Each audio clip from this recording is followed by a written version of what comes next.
pour célébrer cette belle fin d'année, les amis, et la 10e année de First Team, on a des petites infos à vous donner.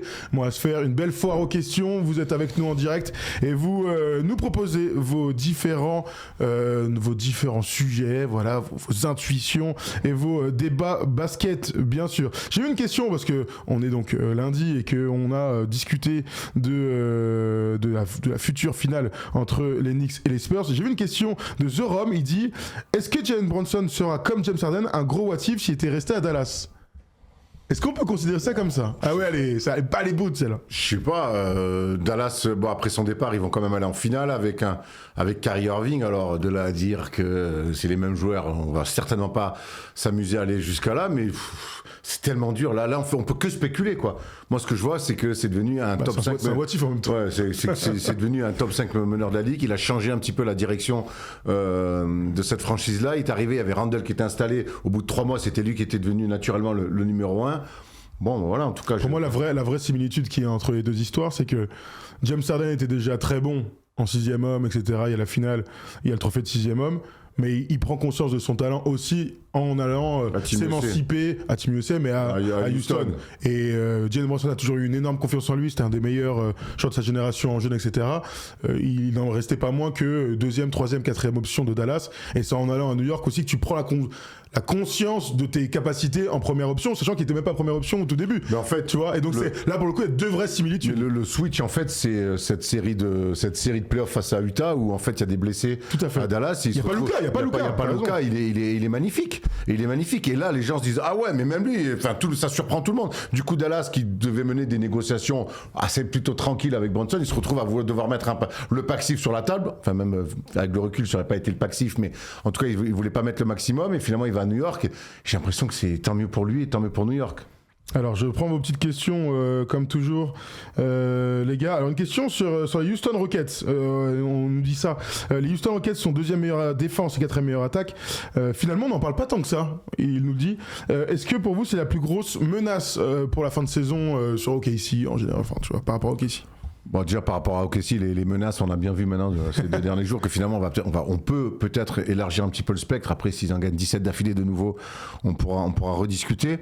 Je trouve qu'ils font leur petit bonhomme de chemin. Je trouve que ils font la saison qu'on attend d'eux. Ils ont un super roster. Kevin Durant a amené un talent plus qui rend cette équipe, qui mène cette équipe dans le haut du panier.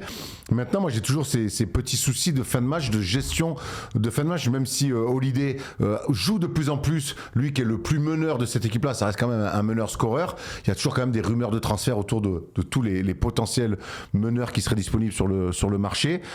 C'est une équipe qui marche bien, qui met des tôles, qui enchaîne les victoires. Maintenant, on l'a vu, chaque fois dans les matchs qu'ils perdent notamment, c'est sur des money time où c'est pas toujours très bien géré. Est-ce qu'ils vont progresser d'ici là? Est-ce qu'ils vont faire venir un meneur? C'est toujours la question en fait en suspens pour les Rockets. Alors une question hors NBA, on y reviendra juste après. Il y a Jean qui nous demande quels sont les projets de First Team. Est-ce qu'on va aller sur place pour couvrir les finales? Bon, a priori, on vous le dit, non, on n'ira pas en finale. En revanche, on a un nouveau projet qui arrive pour l'année 2026. Restez bien connectés parce que si vous vous considérez comme un shooter. Si vous vous considérez comme un shooter, vous allez pouvoir être challengé. Plutôt. On va voir qui sera le meilleur shooter de notre entourage. Donc ce sera pour début 2026, une grosse vidéo va arriver et surtout un beau projet R1 qui nous tient à cœur parce que ça fait presque un an qu'on bosse là-dessus. On touche enfin au but. C'est la première fois qu'on en parle et la FAQ est faite pour ça. Mais vous savez que vous êtes très nombreux à nous poser la question de quand est-ce qu'on vient vous voir, quand est-ce qu'on peut se rencontrer. Eh bien peut-être qu'on va se rencontrer sur un terrain de basket. Ce sera pas du 1 contre 1, ce sera du shoot. Non, ça sera du tir, ouais, parce que le tir c'est l'essence même de ce sport et on se dit que dans le tir, dans les concours de tir, tout le monde peut affronter tout le monde. Donc ça va être un petit peu, c'est ça le concept de base. Et donc, comme Thomas le disait, on va vous challenger avec plusieurs étapes. Et il y aura des cuts à passer, voilà, comme dans la Nouvelle Star, on se retrouvera à Baltar pour les meilleurs. Mais voilà, on va vous proposer un truc d'ici la fin de l'année pour voir qui est le meilleur shooter de notre et de votre entourage pour organiser après une grande finale. Voilà. Restez bien connectés pour ce nouveau projet First Team. On vous dévoilera absolument tout au début 2026. On revient au basket et vous êtes nombreux à nous poser des questions sur Giannis. Là, il y a Guillaume qui nous dit on parle plus trop des rumeurs de Giannis. Après, ok, il est blessé, mais qu'est-ce qu'on en pense de la situation de Giannis Antetokounmpo? On l'a déjà dit, je le redis, je pense qu'aujourd'hui, il n'y a plus rien à faire de Giannis pour les Bucks et inversement. Voilà, je pense qu'aujourd'hui, cette association-là n'a plus d'avenir et je pense même qu'au plus elle va durer, ça va empêcher les Bucks de partir sur un nouveau projet et ça va empêcher Giannis, quelque part, d'aller dans un nouveau projet aussi et de lui manger encore ces belles années. Donc, alors après, évidemment, tu peux pas le bazarder pour tout et n'importe quoi parce que les Bucks, quelque part, j'espère en tout cas qu'ils sont sur une vision on est déjà en train de reconstruire, de penser à l'après. Donc, qu'est-ce que serait le meilleur package pour Giannis ? Même si on imagine qu'il aura son mot à dire, ils vont pas l'envoyer non plus aux Raptors, par exemple. Maintenant, il est temps que les deux se séparent. Je crois qu'on attend tout ça et que même Giannis attend ça. Et je trouve que les Bucks devraient quelque part aussi se dire bravo, merci, on a drafté un inconnu grec il y a de ça une dizaine d'années. Il a été 2 fois MVP, défenseur de l'année, on a été champion avec lui. Merci, au revoir. Voilà. Parce qu'aujourd'hui, je le dis, la franchise des Bucks ne pourra plus offrir à Giannis l'opportunité d'avoir un titre. Ça va dans le sens de leur histoire en tout cas. Oui.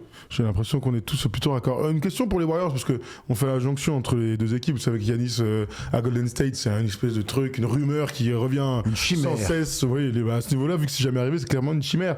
Il y a quelqu'un qui posait la question, j'ai perdu ton nom, je suis désolé. Est-ce qu'on n'est pas à un moment donné où on ne devrait pas soit faire sauter la moitié de l'équipe, donc les jeunes, Jonathan Kuminga en premier lieu, ou faire sauter Steve Kerr pour tenter d'aller chercher un dernier titre pour Steph Curry? Ni l'un ni l'autre. Ni l'un ni l'autre. On le voit, alors Steph Curry est toujours capable de marquer 48 pions dans un match. Maintenant, Jimmy Butler fait des stats très corrects, mais il n'a plus l'impact d'une option numéro 2 qui doit potentiellement t'amener jusqu'en finale à minima. C'est une équipe qui vit. Draymond Green est là, ils l'ont re-signé, il est installé, donc... c'est très dur. J'imagine pas. On a vu, à part avec les Thompson, mais parce qu'il voulait plus d'oseille, que contractuellement, il était arrivé à un moment donné charnière où il a fallu faire un choix. Mais je trouve que les Warriors sont beaucoup trop attachés à leur legacy autour de Steph Curry, dont Steve Kerr fait partie. Donc pour moi, ils feront jamais ce choix-là. Quitte à ne plus être champion. Oui, mais c'est pas grave. Ça va dans la logique. Je pense, il faut qu'ils s'arrêtent ensemble. Je pense qu'aujourd'hui, ils remplissent la salle avec Steph Curry. Ils font un minima, un play-in, voire un premier tour de play-off. Et je crois que tant que Steph Curry est là, ça sera ça les minima de cette équipe-là. Après, ils ont le droit de faire un dernier grand coup. Je ne dis pas que Jimmy Butler c'est pas un super coup l'année dernière, on y a cru avant la blessure de Steph. Ils ont encore beaucoup de contrats à échanger. On n'est jamais à l'abri dans des grosses franchises comme les Warriors, aussi bien référencées avec une super réputation, de voir arriver un vrai gros poisson qui fait changer la fin de carrière de Steph. Question. Oui. À mon tour. Est-ce que si Giannis arrive aux Warriors, ça en fait un favori au titre? Bien sûr, même si tu perds 4 joueurs. Hein. Sans banc? Sans banc, évidemment. Tu me dis, est-ce que ça fait un favori au titre? Moi, j'ai envie de te dire oui. Okay. Parce que les joueurs, de toute façon, il faut trouver des mecs pour jouer. J'en suis pas sûr. Ah, tu mets tout de suite très très haut. Après, est-ce qu'ils sont meilleurs qu'OKC? Non. Est-ce que ces équipes qui ont plus de vécu? Je crois quand même que Giannis change. En fait, là, on parle d'un top 5 joueur NBA. Évidemment qu'il va, sur le 5 majeur notamment, il va faire remonter les expectations, mais je suis pas persuadé que même si tu rajoutes Giannis et tu lâches 4, après les mecs que tu vas lâcher, c'est sûrement Draymond Green, c'est sûrement c'est Jonathan Kuminga, il y a des mecs que tu vas lâcher, tu vas pas lâcher de 16 joueurs, hein. Tu vas lâcher 3, 4, 5, des tours de draft surtout. Okay. Donc en fait, c'est bon. Là, demain, si tu peux faire Jonathan Kuminga, Draymond Green, Moses Moody, je vous dis une bêtise, contre Giannis, si tu le fais pas, des trucs comme ça. Mais même Podziemski, avec qui il est en train de produire, t'es peut-être à la fin d'un truc aussi. Donc oui, tu lâches 3-4 mecs comme ça. Moi, Giannis, je pense que tu faut le faire. Moi, je reste persuadé que si tu enlèves Draymond Green, tu perds une partie de Steph Curry. Ça, on peut en débattre. On peut en débattre. Maintenant, tu peux aussi penser que tu peux aller chercher un titre et une nouvelle finale. Steph à tout moment, il serait content. Tu peux. Je veux dire, en tout cas, tu t'offres plus de chance. Je pense que si tu enlèves Draymond Green, tu perds un kiff de, tu perds du Steph Curry. Ça se tient. Après, Klay Thompson est parti, la vie continue. Hein.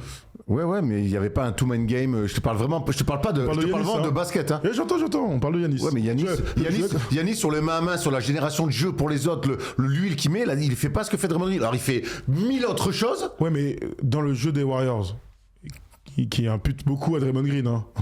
On se le cache pas. Si tu mets Giannis à sa place, l'équipe est largement plus forte. Parce que le fait d'être moins bon peut-être dans les mains à main, ok d'accord, mais en fait la menace est telle que faut défendre sur Steph et sur Yanis, il y a que 5 adversaires, à un moment donné il faut faire des choix. Tu vois, là Yanis, on voit bien qu'à un moment donné il fait la passe comme ça, le gars il rate une fois, deux fois, trois fois, au bout d'un moment il devient fou. Donc Jimmy, Steph, Yanis. Ouais, bon écoute, là on est complètement en train de fantasmer. Et ouais, il y a quelqu'un qui a posé la question plusieurs fois, donc je vais te la poser et je vais vite fait faire pipi, j'ai une grosse envie de faire pipi, donc je vais aller rapidement. Il y a, attends, je vais retrouver ton nom.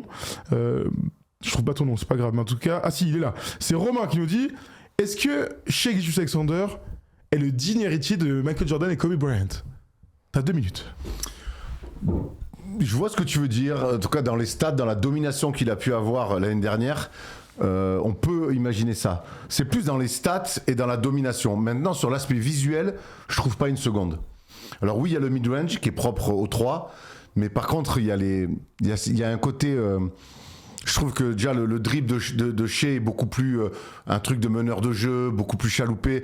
Kobe, c'était un dribble beaucoup plus agressif, beaucoup plus saignant.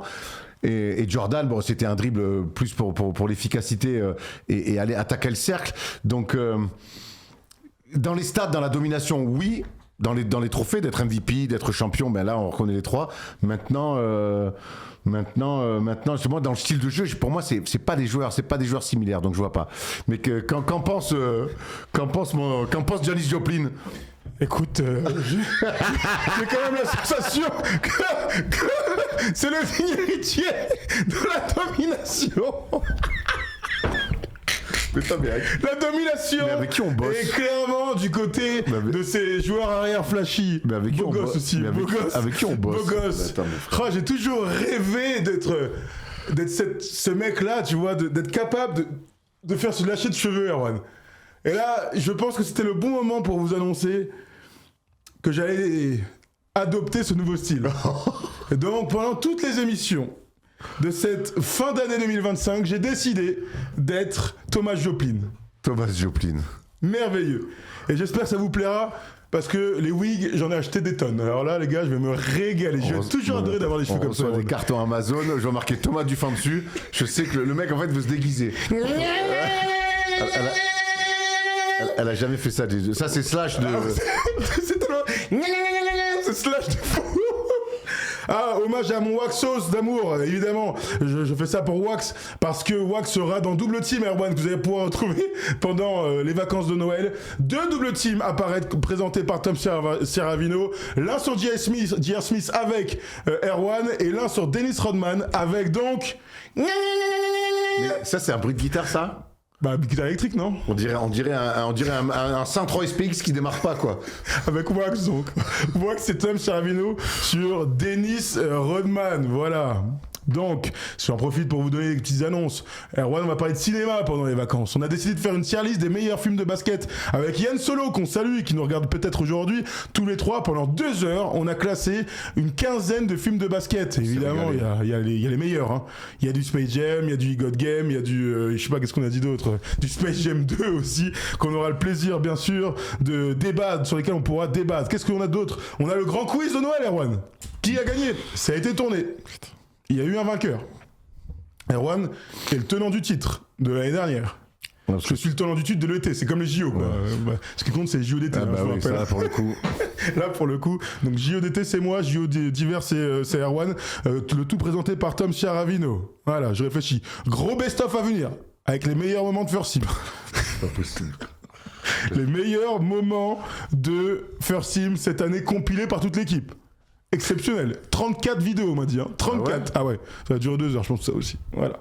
Qu'est-ce qu'on a d'autre, Erwan? Des commentaires de match pendant toutes les vacances. Le All-Star Game. Erwan, le All-Star Game. Le 28 décembre à l'Accor Arena. Erwan et Stephen commentent le match. Ça se passe sur l'équipe et DAZN. Ouais, il y aura un concours d'ailleurs pour ceux qui veulent. Il y a un concours qui a été mis en ligne aujourd'hui. C'est bien que tu me dis ça, mon petit. Bravo, Erwan. Aujourd'hui, concours. Alors, j'ai vu une question la dernière fois. Là. Il disait est-ce que tu aurais pu créer First Team ou si vous deviez choisir quelqu'un d'autre pour faire les émissions? Tu vois, donc Erwan ou Thomas. Bon, je vais dire aucun nom. En revanche, est-ce que tu aurais pu créer ce truc-là avec quelqu'un qui a cette coiffure? Non. Il fait super chaud là-dedans. Oh, vivement les vacances, la vache. Qu'est-ce que je disais déjà? Oui, voilà le jeu concours. Gagner des places pour le Star Game LNB. Ça se passe à l'Accor Arena le dimanche 28. C'est en fin d'après-midi. C'est exceptionnel. D'ailleurs, il y a le tournoi du Skill Challenge. Et il y a une petite nouveauté dans la nouveauté, Erwan. C'est exactement, c'est que l'année dernière, il y avait donc la finale qui se faisait en 1 contre 1. Et cette année, s'il y a égalité dans les demi-finales après le parcours donc, du Skill Challenge, ils se départageront sur 1 contre 1. Très lourd. Donc on pourrait voir 2-1 contre 1. Exactement. Et le parterre de stars est fantastique, on en a parlé dans le dernier First Day Show. Voilà, je crois qu'on a fait le tour des annonces. Erwan, si tu pouvais récupérer mon chapeau et le porter peut-être, parce que tant qu'à faire. Alors si vous êtes en podcast, passez vite à la vidéo. Hein.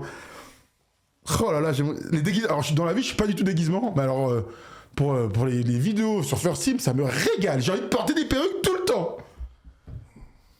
Bon allez, non mais attends, c'est pas du tout, mais c'est pas du tout. Non mais attends, il a une culotte mon gars, culotte en dentelle sur la tête. Comment ça se fait T'es vraiment pas doué avec les cheveux, hein. T'es terrible.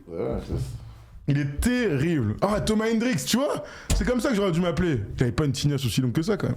Non, il avait un afro. Bah oui.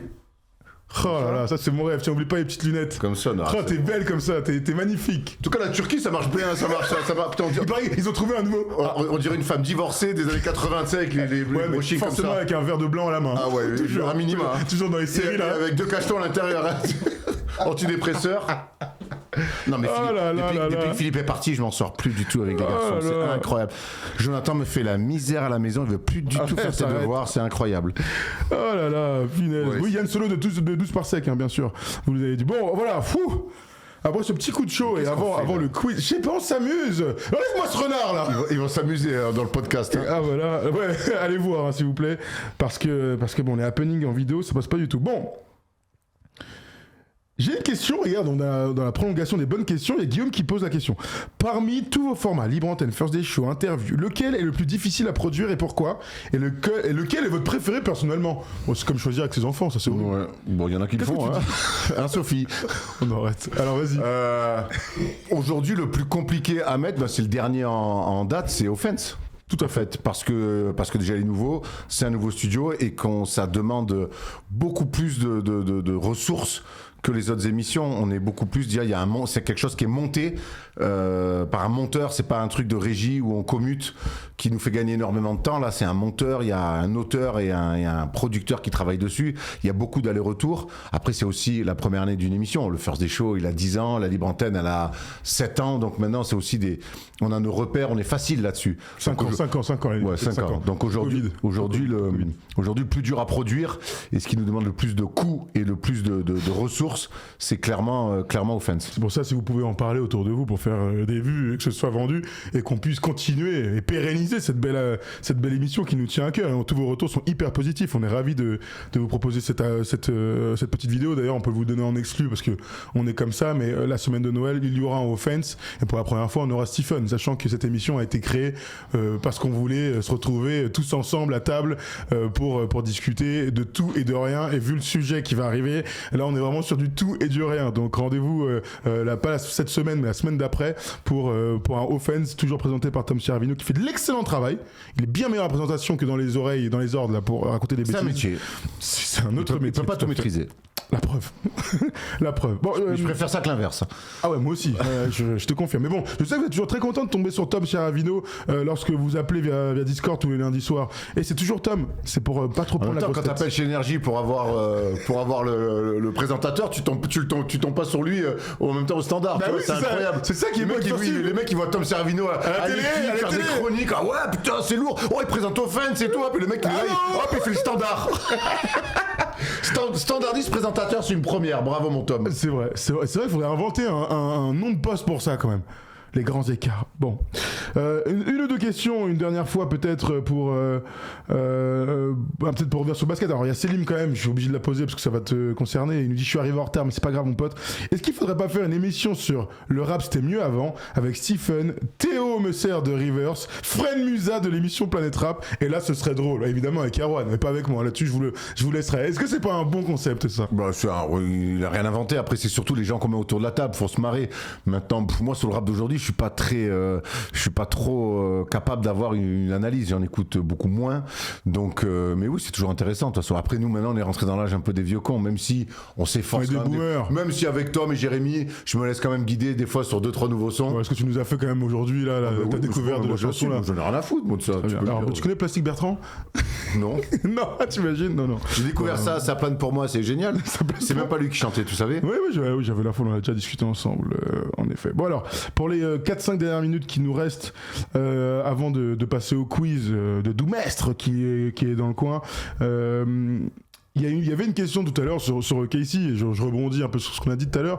Est-ce que dans ton esprit, ils sont toujours autant favoris au titre après la défaite à la NBA Cup? Oui, parce que honnêtement, je te dis, ça a certainement donné des histoires, des idées aux autres équipes. Ça les a certainement un petit peu aussi leur mis une petite piqûre de rappel pour dire on est un champion, on est la meilleure équipe de ce début de saison, mais les équipes vont pas nous regarder jouer. Et si on est un peu suffisant, si on croit que juste mettre du bois pendant une mi-temps, ça va suffire à nous faire gagner. Donc moi, je crois qu'ils vont même revenir meilleurs de cette déconvenue en NBA Cup, comme ça avait été le cas l'année dernière après la finale perdue. Est-ce que ça peut les... Et puis, pour battre OKC, en fait, c'est pas les battre sur un match, c'est les battre sur 4. Il faut les battre 4 fois sur ils ont perdu 3 matchs, ils ont gagné la série. Il faut les battre 4 fois en une dizaine de jours. Voilà. Et donc là, quelque part. Ça n'a pas remis en cause, pas leur statut de favori, parce que pour tout le monde, ils sont encore favoris. Tu vois, la logique va vers un doublé de Casey. Mais ça pas. La semaine dernière, il y avait ce truc d'imbattable. Oui, forcément. Forcément. Quand un imbattable, un intouchable tombe, forcément, les regards changent. Et les regards ont un peu changé. Et Denver alors? Tu le sens un peu Denver? Tu le vois le match 7 là? Bon, je les vois en tout cas Denver. Tu le vois ce match? Je sais pas s'il y aura un match 7, mais je les vois, oui. Ouais. Alors en 6 même carrément Denver. Est-ce qu'ils iront déjà même en finale de conf Denver? Ils peuvent se rencontrer avant. Il y a du temps encore. Au premier tour finalement. Moi je dis juste que ça donne de l'eau à mon petit moulin là, du moulin ils vont se faire sortir par Denver. D'accord. Ça met un petit peu de trucs. C'est juste pour ça. À quand le retour du blind test, Erwan? On nous dit ça le lundi soir. Non. Tu nous as abandonné ça, hein? Non, je l'ai fait pendant un an. Non, pas un an. Tu as fait 3 mois, je pense pas plus. Si, franchement. Je grandis maintenant, j'ai vieilli surtout, j'ai arrêté de me faire n'importe quoi. Laissez-moi avoir une famille, laissez-moi être, que mes parents soient fiers de moi un jour, au lieu de me faire chanter du Alain Bachung à Capella le lundi soir. Il y a quelqu'un qui a dit qu'avec la perruque, il y avait 2 infos qui ressortaient énormément. Un, que t'étais le sosie de Balavoine. Oh la vache, alors Balavoine talentueux, sosie de Balavoine. Et j'ai vu plusieurs commentaires, ils disaient que Erwan, même avec une perruque, il a encore une calvasse. Marrant. Tu sais, hier je prends le taxi. Oh là, tu vas me régaler toi. Hier je prends le taxi. À Lyon ou à Paris? À Lyon. Ok. De l'Astrobal pour aller à l'hôtel. Le mec il me dit tu ressembles un peu à quelqu'un et tout. Je suis tu vas encore me sortir un chauve barbu, nana. Il me fait non, tu ressembles. Ah ouais, on peut deviner? Mais t'es un peu moins gros que lui. Tu ressembles à Artus. Pas du tout Artus. Je lui ai fait un test d'alcoolémie au mec. Attends, vous pouvez mettre la photo d'Artus? Il faut que je me reprojette. Mais gros Artus. Mais Artus, tu ressembles pas du tout. Il a une barre, il a aussi une barbe, mais il a un petit chapeau tout le temps. Qu'est-ce que tu racontes? T'as mal dormi? Non, parce que j'étais très fatigué, mais je me suis dit, mais qu'est-ce que tu racontes? Artus, tu es le bienvenu évidemment pour faire le sujet des sosies, bien sûr. Talentueux Artus. Beau film, petit truc en plus. Et peut-être, c'est peut-être pour ça. Peut-être que le chauffeur de taxi a un petit truc en plus aussi. Ouais. Oh non. Dans le cornet, il avait bu peut-être. Non. Il ressemble pas du tout à Artus. De quoi on parle? Mais il ressemble pas à Artus. T'as rien à voir. De quoi on parle? Mais il a rien à voir, ce mec. Je le regardais, je me suis dit, mais t'es sérieux, gros? Si c'est une blague, c'est nul. Sinon, t'es complètement. Mais t'es rigolo, il est sympa. Oui, c'est marrant. Après, moi, je vous dis un truc. Je suis pas à l'aise, moi, quand tu parles avec quelqu'un, on est tous les deux, et tu dis, tu ressembles à quelqu'un. Et genre, il te sent. Ne faites pas ça en fait, ça fout la haine. Ah bah alors, le délire chauve barbu, t'as une liste de noms chaque fois, les mecs. Et cynique, et patati, et patata. Voilà. Toi, toute ta vie, toi. Après, il y a rien. Il y a pas plus d'un. C'est qu'une fois. Les choses se ressemblent, je veux juste dire ça en fait. Une fois, j'étais à Saint-Etienne dans la famille de ma mère et tout. Il y avait une tante qui était avec son nouveau compagnon, et il arrêtait pas de me mater comme ça, tu sais. Moi j'étais plus jeune, j'étais beaucoup plus jeune, j'avais pas une grosse barbe comme ça, j'avais même pas de barbe du tout, tu vois. Il me regarde comme ça, il me fait, on se connaît, il me fait, petit terrain zizou là. Quoi? Avec l'accent stéphanois, petit terrain zizou. J'ai fait, c'est bon, petit terrain zizou là. Ouais, c'est bon.